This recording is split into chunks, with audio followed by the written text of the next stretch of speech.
Magandang araw mga kaparokya at ito ang ating faith bucket list. Bakit natin ipagdarangal ang krus?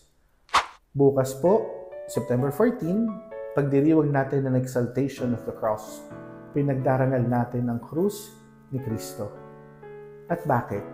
Kung iisipin po natin, ang krus ang isa sa pinakamasakit na posibleng paraan para mamatay. Pero dinanas ni Jesus yon dahil sa pagmamahal niya sa atin. Ganon kasakit ang kamatayan niya kasi ganon kalaki yung kasalanang pinagbayaran niya. Sa pagdiriwang ho natin ng exaltation of the cross, pinapaalala sa atin yung pagmamahal ni Jesus na nagtulak sa Kanya para mamatay sa isa sa pinakamasakit na paraang posible. Pinagdiriwang natin ang tagumpay ni Jesus sa kasalanan, ang tagumpay ni Jesus sa kamatayan, upang kung ating nanaisin at isa sa buhay, pwede tayong mabuhay kasama niya magpasawalang hanggan. Sa krus ni Jesus nangyari ang ating kaligtasan. Sa krus ni Jesus tayo mabuhay sa pagmamahal. Kung may katanungan po kayo, pakicomment na lang po sa baba at maraming salamat po.